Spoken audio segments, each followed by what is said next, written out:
Assalamualaikum warahmatullahi wabarakatuh. Saya Reno Bahari. Saya di sini dari perwakilan kelompok 4 akan menjelaskan tentang kasus HTI di Indonesia. Kasus ini adalah kasus yang sangat besar dengan tujuan untuk mengetahui penyebabnya HTI bermuncul di Indonesia dan upaya apa yang sepantasnya untuk melakukan perubahan terhadap organisasi ini. Pancasila adalah dasar negara Indonesia yang paling sempurna, dikarenakan Pancasila dapat menyatukan keberagaman di Indonesia, baik suku, agama, ras, dan lain-lain. Namun, sudah sempurna pun masih ada kelompok yang ingin mengubah ideologi Pancasila menjadi ideologi lain. Contohnya adalah HTI. HTI adalah organisasi yang ingin mengganti ideologi Pancasila menjadi ideologi khilafah dengan tujuan untuk menyebarkan agama Islam dan memperkuat nilai-nilai Islam yang ada di Indonesia. Meski begitu, Indonesia terdiri dari beberapa agama, jadi sangat tidak cocok dengan Indonesia karena HTI memaksa semua agama untuk mematuhi ajaran Islam. Berikut ini adalah data percobaan pergantian ideologi dalam survei. LSI Denny JA juga meneliti sikap responden terkait penerapan syariat Islam sebagai ideologi negara Indonesia yang mengajarkan Pancasila. Hasilnya, sebanyak 12,5% dari responden yang dimintai pendapatnya mengaku setuju dan sangat setuju syariat Islam sebagai hukum negara. Sedangkan responden yang menyatakan sangat tidak setuju atau tidak setuju sebesar 77,8% dan 97,7% yang menyatakan tidak tahu atau tidak jawab. Jadi memang publik yang pro syariat Islam saat ini sebesar 12,5% sebetulnya tidak terlalu besar, tapi cukup tinggi dan juga karena di atas 10%. Angkanya, kata peneliti LSI Denny JA, Ade Mulyana, dalam keterangan persnya Selasa 1 November 2022. Seperti kelompok HTI yang ingin mengganti Pancasila dengan ideologi khilafah. Berdasarkan latar belakang di atas, kajian dari penelitian ini adalah percobaan pergantian ideologi Pancasila menjadi ideologi khilafah. Diharapkan pembaca dapat mengetahui kasus ini dan diharapkan dengan kajian ini pembaca juga dapatkan manfaat dari kasus ini dan menerapkan kebijakan-kebijakan tertentu yang terkait dengan kasus ini dalam kehidupannya sehari-hari. Fokus masalah dari penelitian kami adalah HTI yang ingin mengganti ideologi Pancasila menjadi ideologi khilafah yang sangat tidak sesuai dengan nilai Pancasila dan takutnya akan menimbulkan perpecahan di Indonesia. Rumusan masalah dari penelitian ini adalah yang pertama, untuk mengetahui jika HTI mengubah ideologi Pancasila menjadi ideologi khilafah. Yang kedua, untuk mengetahui pandangan dari narasumber tentang kasus HTI di Indonesia. Yang ketiga, untuk mengetahui kebijakan apa saja yang dilakukan oleh pihak yang berwajib terhadap HTI di Indonesia. Sumber informasi. Dalam kelompok kami menggunakan 3 sumber informasi, yaitu media online, wawancara, dan narasumber. Media online adalah segala seluruh media, baik teks, foto, video, dan audio yang bisa diakses oleh internet. Nah, media online yang kami gunakan adalah cnnindonesia.com, kumparan.com, dan tempo.com yang menyatakan bahwa HTI tidak sesuai dengan nilai Pancasila, terutama sila kedua, karena HTI menolak demokrasi, sedangkan sila kedua menjunjung tinggi demokrasi, yang artinya HTI ingin mendapat mereka didengar, tapi tidak memperdulikan pendapat dari pihak lain. Yang kedua ada wawancara. Nah, wawancara adalah memberikan pertanyaan-pertanyaan secara langsung terhadap narasumber.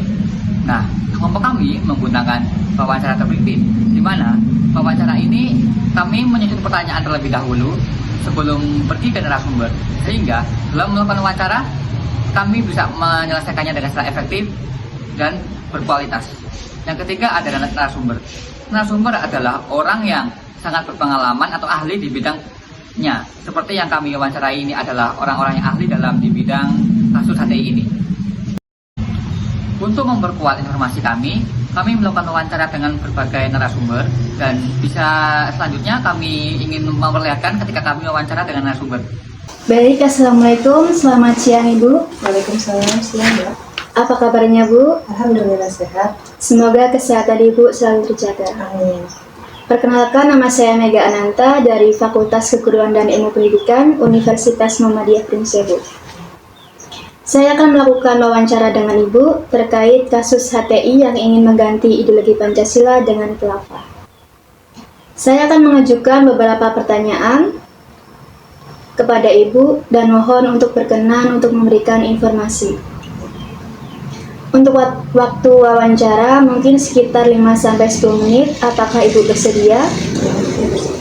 Bila iya, apakah Ibu berkenan untuk saya rekam selama wawancara berlangsung? Baik, pertanyaan yang pertama. Menurut Ibu, bagaimana pandangan Ibu terkait kasus HTI yang ingin mengganti ideologi Pancasila?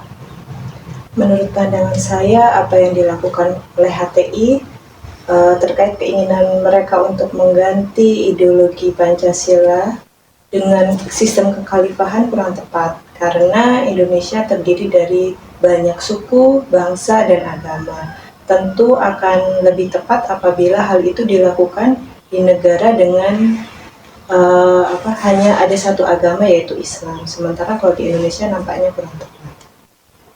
Baik, terima kasih Bu. Pertanyaan yang kedua.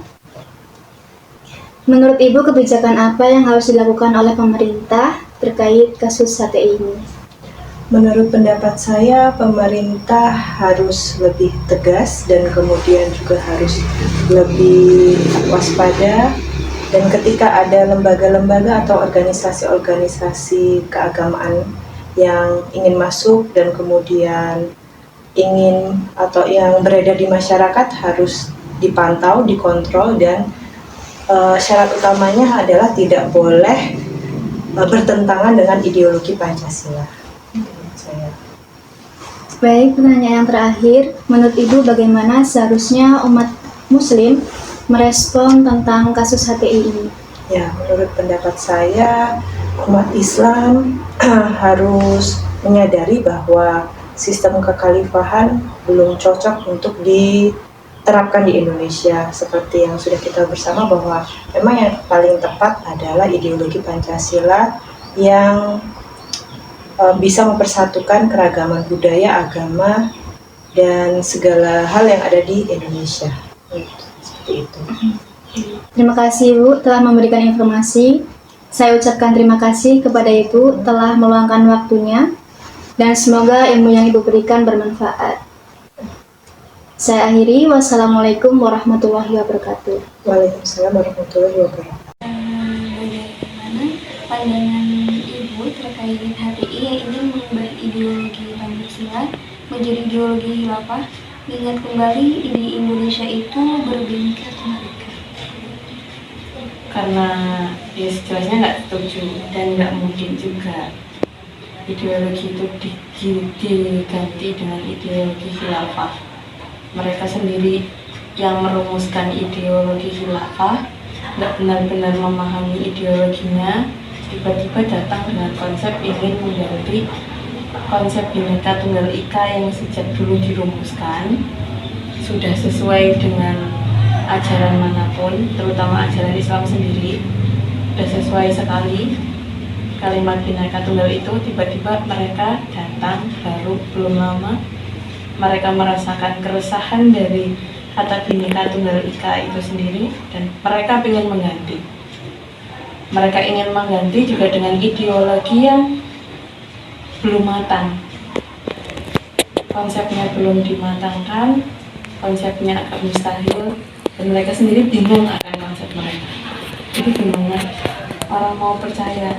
Pasti ini ada sesuatu yang mereka sembunyikan, punya maksud lain dari itu. Jadi nggak bisa saya terima pendapatnya. Lalu bagaimana dampak terkait dengan HTI jika hal itu terjadi di Indonesia? Udah beberapa kali nyatanya mereka menyuarakan aspirasinya untuk menggantikan ideologi Pancasila sama konsep khilafah. Sejauh ini mereka nggak banyak diterima. Meskipun ada, itu cuman minoritas. Mereka selalu jadi minoritas. Meskipun dengan usaha mereka yang begitu maksimal, mereka tetap jadi minoritas. Kenapa? Karena ya itu tadi ideologinya nggak masuk akal. Mereka sendiri nggak paham sama jati diri mereka, tujuan mereka. Lalu kebijakan apa saja yang dilakukan pemerintah untuk HTI tidak terjadi di Indonesia? Kalau dulu, seingat saya sih, kelompok HTI itu pernah dibubarin. di komunitas kampus sendiri udah, kalau di yang di kampus saya dulu kuliah, dulu itu pernah dibubarkan sama komunitas PMII. Itu juga termasuk usaha, maksudnya karena mereka dianggap meresahkan, sering terbentuk gembong-gembong teroris dari HTI sendiri. Jadi kelompok HTI itu sering dibubarkan oleh masyarakat. Gitu. Itu termasuk usaha. Walaupun pemerintahnya bukan dalam lingkup yang luas, tapi kan desa sendiri punya pemerintah, kampus punya pemerintah, semua itu kan ada badan-badannya sendiri. Walaupun tidak sampai pusat, itu tidak termasuk usaha. Lalu bagaimana pandangan Islam itu sendiri jika HTI ini memaksakan seluruh umat beragama untuk mematuhi ajaran Islam? Karena sudah tidak sesuai sama konsep Islam, baik, terus gimana? Itu kan tidak sesuai sama konsep Islam. Rasulullah sendiri tidak mengajarkan seperti itu, sedangkan Islam dibawa sama Rasulullah. Jadi itu menjaga siapa?